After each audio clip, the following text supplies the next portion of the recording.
that is understandable across board, and that's why we do bring here Elizabeth Waithaka more often than not, to educate us in matters of money and also how you can manage your finances as an individual, as a group, as a couple, as a family. And today we're taking a look at the 4 pillars of personal finance. But before I preempt all of the awesome information that we're about to receive from her, I think it's important I welcome you back and also, get to allow you to greet our viewers, because it's been a minute before they saw you. Thank you so much. Good morning, viewers. I hope you're well this morning. My name is Elizabeth. I am a money coach. I'm on a mission and on a calling to help you put order in your money. I'm glad to be here this morning. Right. Welcome back. I'm really happy to see you. I think the studio just brightened with your presence once more. So when it comes to personal finances, what exactly are we looking at in terms of personal finance? Is it just the money you have, or the money you earn, or the spare money that you have after you spend, or is it just everything that is income? Personal finance, just like the word says, personal. If it's not personal, then it's corporate. Personal is about the money that you have as a person, the money in your pocket, the money in your bank, the money that you make decisions on, how to spend, how to invest, the money you generate. Personal finances. Yeah. Right. You're saying that everyone's financial state falls into a common fundamental framework.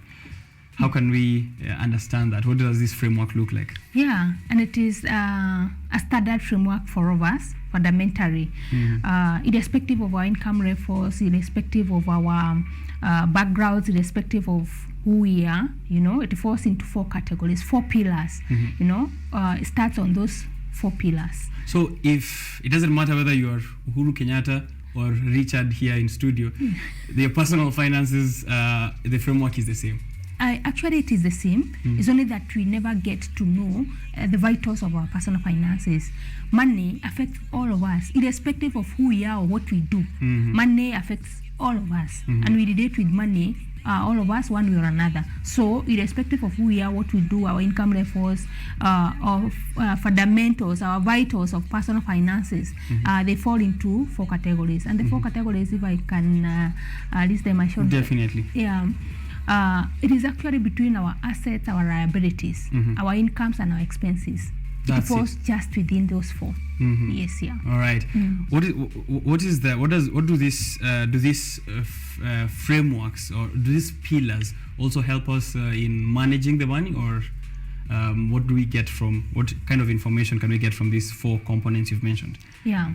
They represent our vitals. Like when we say you are healthy as a person, we're looking at your vitals. How is your heart rate? How is your appetite? How is your system functioning? The vitals, we look at the vitals. So even in personal finance, the balance of the 4 is what determines how healthy are you financially, or otherwise. If you're able to have a balance of the 4 consciously, we are able to tell that your vitals in terms of personal finances, in terms of you are being able to invest, in terms of being able to grow around money, they are good. And there's something I always say, and it is not me who says it, is the truth, that all of us would want our money to work for us. But many of us, we do not know how to employ it to be able to work. Because now you must employ it. And being able to employ it, being able to have that balance, is looking at the 4 vitals. Just like we have said, the assets, the liabilities, the incomes, the expenses. The expenses. Yeah. Right. Maybe we start with assets then. How do I know what is an asset that I have? Yeah. And in personal finances, that issue becomes contentious. All of us, we always know assets as things that we own. But in personal finance, we go a step further. We look at personal finances as those things that we own. They bring value, and they can be converted into cash easily, So for corporate, personal assets may be a bit different, but for personal finance, it is things that you own that have value, and they can be converted into cash easily. So that means if they are not convertible into cash easily, then it becomes... It's not an asset. Not really. Yeah. Okay. Yeah. What are some of the maybe assets people who are at home right now can take a look at and say, yeah, this is an asset and this is an asset for me? Let me take a common one. A car. we always know that a car is an asset. But then, in personal finance, we have just said it is that which brings value, that brings money into your life. But a personal car, most of the time, it takes money away from your life. Yeah, and many people have really invested in cars, and it's not wrong. I also have a car, you know, but let us agree that a car takes money away from us. Okay. Because now you fuel it, you service it, then you pack it, it waits for you, takes you home. It takes money away from And us. it loses value with time. With every day you drive that car, it depreciates. It's actually called a depreciating asset. You drive it every day, it loses a part of its value in that day. Right. Yeah. So should we be investing in also whether an asset is depreciating or appreciating? Should we still get an asset? Well, it is good to be conscious so that we don't put all our investments in such depreciating assets. You know, let us be conscious. Where are we putting our assets? What are our assets? What are our liabilities? Like there are people who think that furnishing that house, which is not bad. I also want to live in a good, well-furnished house. Yeah. Yeah, everyone does. Yes, but then it is good to be conscious that those are not things that bring you value. Some of even our household items cannot be converted into cash. You know. Right. Yeah. So we become conscious so that we're able to manage our vitals in terms of our assets, especially in personal finance, because it's different from corporate finance. Yeah. We've mentioned their liabilities, and maybe to get into understanding what liabilities are, we've talked about a house. Yeah, sometimes you get a house with using mortgage. Is it an asset then, or is it a liability because you're continuously also paying for this sort of asset? Yeah. Okay. Liabilities. Liabilities are obligations that we owe other people. Yeah, that which we are supposed to pay. A house is actually an asset, unlike the way we are saying about a car, which depreciates. A house, many times it appreciates in value. Yeah, so a house is actually an asset. But then, if there is some debt attached to it, maybe you took that house via a mortgage. The mortgage will reduce the value of that house because it is the opposite. It is a liability, and the liabilities are opposite of assets. So if there is a loan against that house, if there is a mortgage, it reduces the value of that house. Yeah. You mentioned that when you have an asset, it is something that brings you value, something that you can convert into cash. So it's important to know your assets because they will bring you value or can give you cash at any moment. Is it also important to know your liabilities, and why? Very, very important, and especially with the rising cost of living, the issues that we have faced of COVID, it put us on the spot in terms of our liabilities. We are not able to see our debts and mostly liabilities come in personal finance come in form of debts, those loans. Being able to see them simultaneously. There are those of us who have got liabilities here and there, but they're in bits and pieces here and there. Being able to see them at once makes a lot of sense, because now you're able to manage your liabilities so that they do not outweigh your assets. Yes. Are debts a liability? Debts are actually liabilities. That amount that you owe that friend of yours, that amount you owe the mobile app, that small loan that you took in the circle, those are liabilities. Even if I got it to get an asset. Well, yes, actually it still remains a liability, but not all loans are bad. Sometimes we see loans as bad. Not all loans are bad. Right. And we have used loans. The biggest millionaires or billionaires were made through loans. Okay, so not that loans are bad, but then our management and being able to see them together, being able to balance. The word is balance between our assets and our liabilities, between our debts. You know, being responsible with loans, and especially COVID put us so much into debt. Yeah. All right. So now, how do I get to balance my liabilities and my assets in such a way that maybe can help increase my net worth or put me in a stable position? And net worth, you have brought in another issue that may look like a vocabulary to our viewers. But just simply saying net worth is what you are valued at. Your assets against your liabilities. You know, being able to balance them so that we have had situations where people have actually overborrowed that their liabilities are more than their assets. So being able to have that balance so that you don't overborrow, so that you don't put your assets into problems because of overborrowing, because really the assets or debts are secured against our assets. Yeah. So having that balance is what makes a difference. Yeah. Yeah, there was that third. Now I think we can get into the third pillar, which you, as you've mentioned to us, is income. So which are the sources of income which you say maybe people should be taking a look at other than salary? Because maybe when most people hear income, they know it's a salary. I'm not employed. I don't have an income. Are there other sources of income as well apart from salaries? Incomes is money that comes into our lives, and it does not just come. It is money that we generate. You know, of course, salary. As much as you are mentioning it in that light, salary is an income. Yeah. There is also passive income. There is interest. There is dividends for those of us who have managed to invest, albeit how small. That investment gives you an income, or it brings money into you. It generates some money for you. There are issues that may bring, or there are situations where you may find money coming into your life, generating money maybe from your employer. It is not part of your salary. Like those people who enjoy a medical cover from the employer.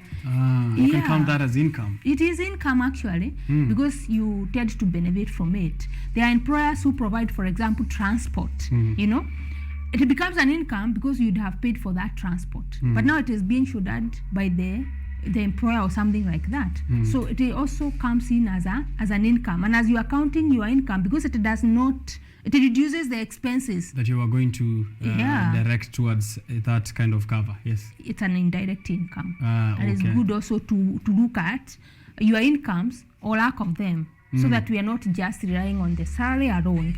By being conscious about your income, you're able to see where can I even generate some passive income. And when we talk about passive income, it may look like vocabularies. But they are not. It is money that comes or you generate without active involvement of yourself. Yes. It's what they say. Unatengeneza pesa ukiwa umelala. That is your money working for you. Yeah. So there's also, I understand, various types of income. I was taking a look here: disposable income and discretionary income. Quite a mouthful there, but how do you understand those? Disposable income. After you have paid for your incomes, maybe let's talk about the salary or the business profits. Those are as incomes. But after you have paid for your expenses, be it house rent, clothing, food, that which remains is your disposable income. It can be used also as a discretionary income. It is the one that you use on other things that are away from the normal life, normal expenses of life. So that is a disposable income. And it's good to always, many times, because of, especially with the rising cost of living, we always find like our disposable income is very little or it's not there at all. But now working from the point of knowing my disposable income is so much, right, or I need to increase it to this much. It helps you to grow with your personal finances. Right. And I think I do remember us speaking on some various ways or places where someone can take their disposable income, not maybe just saving and investing elsewhere. And maybe we can get to mention that something that is also here on the Personal Money Nudges workbook by Miss Elizabeth. So the fourth pillar of personal finance, which is something that I am also struggling with thoroughly. We've spoken here a lot of times about expenses. I've been trying to tame my expenses for quite some time, and I know that that is also quite an issue for many people who find themselves either in debt or taking too much loans. So how can we understand expenses and also regulate how we do our expenses? That's a powerful question. How do we understand expenses? And many times we find ourselves not able to draw the line between our abilities and our expenses. And especially because of what we have been saying in the past, the fact that we grew up with very little information around money. So we always find it very overwhelming to understand some of these things. But being able to understand your expenses, being able to draw the line between your liabilities and your expenses is a very major component of growth allowed personal finances. And expenses are things that are money that flows out of our lives for normal way of life, be it our food, our rent, school fees. Those are expenses, what we spend our money on. And when you say you are struggling, you are representing many. Yes, I'm not able to keep track of how I spend on a daily basis, but it is also an issue when it comes to income, because also sometimes people are not able to track income. So which one is the one we should be taking a look at? Sometimes when I go to these online spaces like Twitter, you get a response like, I don't track how I spend, I track how I earn. So so let's say I do not have enough money, I should be thinking about how much more I can make rather than how much I am spending. Growth in personal finance involves two issues, or if you're able to balance two items in your personal finances, you're able to grow. One of them is, of course, your income. If you're able to increase your income, if you're able to create that passive income we have talked about, you are growing financially. The next most important that will help you and give you growth in your personal finances is being able to track your expenses, so that you don't spend your life. And many of us have found ourselves in that situation, receiving money in this hand, spending it on this hand, and what happens in the middle, nobody knows, So if you look at your M-Pesa statement for the last 6 months, and you see how much money maybe has passed through your M-Pesa, and you're like, where did all this money go? So being able to track your expenses, knowing where does my money go, because there are many people who would ask, received so much money, so where did it go? Those small, being able to track even the small and the big expenses. Many times we are just worried about the rent. The big expenses. We forget the small ones. It's the 30 bob that builds up to 100,000. When you are passing there and you buy a pineapple, which is okay, a pineapple for 20 shillings, and you're chewing on your way, or an ice cream or something like that, it is likely to be ignored. But it is good to know where is my money going? The 20 bobs, the 10 bobs, the 30 bobs. There is one time I worked for somebody, and they are doing well financially, and they used to tell us every morning, I was a finance manager, I don't mind the shillings, I mind the cents. So many of us are minding the shillings. It's high time we started minding even the cents. For the purpose of our net worth, for the purpose of our growth around personal finance. People used to really, while we were growing up, we were really harsh on our mothers when they, akienda pale kubagain, anaambiwa, this is 2,000 bob, anasema kona 150, and you wonder, but mom, you can actually buy this. Then we get to understand that even that 100 shilling still does matter, even if that's small. It does. And even, you see something like tissue. There are those people who use so much tissue, it matters. Let us not ignore that. It may look very small, and especially as but it matters. It does. It does matter. So loans, mortgage, car expenses, airtime, school fees, all of these things, from airtime, school fees, rent, should be all factored in when you're tracking your expenses. They should actually be tracked. You should know, where is my money going. You may not do it throughout, and I hope you are using this tool that we had, the financial planner. Definitely. And you may not use it for a year. I'm sure if you have used it, you have known that it is not easy. It is actually very hard work. I will say. It is an uphill task. But by the time you track your expenses for 3, 6 months, 9 months, 1 year, you are able to tell exactly how you spend. Because some of us are even emotional spenders. You're able to tell I'm an emotional spender. I'm a controlled spender. This is where the biggest chunk of my money goes. This is and even being able to know what your money personality is, for example, you're able to tell you're able to tell how much or where your money goes Right. every month. All right. So Yeah, and it eliminates your money leakages.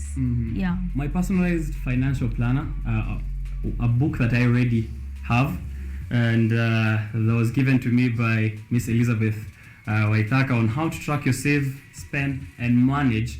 And you will also be able to eliminate your money leakages. You can use this resource, and it's very well structured here with dates, income sources, and amounts that you've been spending, even on a daily basis, down right to the shilling, right? Of course. So make sure that if you're able to get this, it is, I remember, 1,000 shillings. It used to be. The cost of living is rising. So it All has the also days. risen a bit. A bit. Yes. How Yeah. much is it now? Right now it's going for 1,300. Okay. Yeah. Yeah, not much of a hike. So 1,300, you can be able to get this personalized financial planner, and I already do have that. And here there's also the personal money nuggets workbook. Maybe you can explain to someone who's viewing for the first time what they can get in there. Yeah, and our lesson for today comes from the personal money nuggets workbook. And because we grew up with very little information around money, this is a resource that we all need to help us keep growing. You get a nugget that you can apply for a week. And if you do that for a year, it has got over 52 weeks. It is designed that every week you are working on a certain money nugget to help you grow. Put order in your money, grow in your personal finances, be able to invest, be able to come out of debt, be able to deal with your issues, be self-aware in terms of your personal finance management. So it's a tool that all of us need to have. Yeah. All right. So make sure you get that. How much? It is also going for the same price, 1,300. Okay. So you can get this at 1,300 from Elizabeth Waithaka. Please do reach out to us, and we will be able to tell her and get these copies, either one of them or both of them actually. Get yourself in a very well maintained path of personal finance. You have also that's something I've seen besides what we are discussing in the show. Yeah. You also have other programs which are running, maybe the ones that you can give us insight into, especially on kids and literacy in terms of money, because some of us didn't get that knowledge as early as that. So maybe why it's also important that you're running these programs. As I said in the beginning, my mission, and it's actually a calling, is to help people put order in their money. And I'm especially passionate about children, teenagers, young adults. The Children Finance Literacy Program is still ongoing. Lessons that are learned early in life, they tend to stick for a lifetime. If you're able to tell our children positive aspects of money, like we said, had we grown up being told corruption is bad, I mean, the issues that we are having in our society, in our communities with corruption, they would not be so rampant. So we are telling our children from an early age that you can manage your personal finances in this way, and money is good. You can always have positive attitudes around money. Children finance literacy, teenagers. There's a program that has already been launched now for young adults. It is never too late. You can always start. There's also a couples program, to help grow your personal finances. We find ourselves as couples, it becomes difficult for us to talk the money language. Yeah, it's been there. It's a tough conversation. Our money personalities with our spouses are very different. So really, when we are talking the two of us, sometimes we don't hear each other, especially when it comes to money conversations. So the money coach comes and becomes a third person. If you want to take an investment decision, if you want to put order, if you want to grow your family personal finances to the next level, you can always enroll into that program as a couple. Okay. And also for chamas, there's something for chama. Oh, all right. I know there are a couple of chamas here in KUTV, and also other friends of mine that I know. Maybe what do they get from the Chama program? It is to help them marry their vision, pursue a vision that will translate to personal finance growth for the members. For the when the Chama grows, the members also grow financially. Help them have an investment policy. Help them determine what are our goals, where do we want to go, where are we right now, where do we want to go, and how are we going to get there. Right. That is the program for the chamas. Right. Yeah. So my fellow Tujumuike brothers, mnajua mahali mtapata information on how to grow our investment at Chama. I know the relevant audience wamepata kusikia hiyo. There's also the other book out. I'm just having a look at it, the Money Club Workbook for teenagers. Yeah. Right. This is a new one. I don't think I remember this one from back when we were here. It has been there. It is actually my second book. Okay. It has actually been devised. We have got a copy here. We can always have a look of it. It is to help the teenagers. It is a revised copy, Money Club Workbook for the 21st century teenager. Yeah, the teenagers that we have right now, and my children are, some of them are teens. They are different from how we grew up. Yeah. So we have got that resource to help the teenagers also start early, developing positive money habits. It's important. I know there are also there are various sources of income, expenses, and their own little tiny assets which they can later get to grow. Na pia wajue kwamba there are debts which are coming up, but as you said, not all debts are bad debts. It's also good to understand how exactly debt works. Thank you very much, Miss Elizabeth, for that conversation. Maybe final remarks on personal finance and how people can take these 4 pillars, as you said, and ensure that they're always on track with how they are managing their finances. And then, where they can also get to reach out to you, people who are in chamas, watu ambao wako ni couples, and also people with teenagers and children who will love to get financial literacy. Final remark, maybe I would want to give our viewers an assignment that we never get to do many times with our personal finances, like being able to track your net worth. I would want each of our viewers this morning to just sit down and write down how your net worth looks like. It may look negative because maybe the bottom line there is not very positive, but it is good to to face it. So I would urge our viewers to do their net worth, balance your assets and your liabilities, balance your incomes and your expenses, and look at the money. Don't just focus on the money that you have, also focus on the money that you do not have, and you're able to work from there. And if you want us to take this conversation to the next level, or you want to sign up into any of the programs that I've said, you can always reach out. I'm on social media. I am on the website. My website is www.atikafrica. Atik is ATTIQUE.com. ATTIQUE.com. I'm on Facebook as Elizabeth Waithaka, and also as Atik Africa. I'm on Instagram. I'm on YouTube. And my number, maybe somebody would want to call me. My number is 0727 143313. We can get that again. The number? The number is 0727 143313. All right. Yeah. Make sure you're reaching out to Elizabeth Waithaka. Very interesting conversations which we have had in the past. They're all on YouTube. We do upload them. So make sure you type there Elizabeth Waithaka KUTV Biashara Tuesday. You can get a list of all those conversations that we've had before on managing your finances, and also on various issues on personal finance, from debt. And also today, we just spoke about assets, liabilities, incomes, and expenses. And also, make sure that you are not just listening for information, but you're also putting it into practice by either using one of our personal workbooks on finance, and also this financial planner, which is really, really helpful in tracking how you save, how you spend, and also how you manage your money to eliminate money leakages. But it's also really important if you can get them as a pair, because you get to learn here, and also you get to apply it by using that personal finance planner. Thank you very much for coming through once again.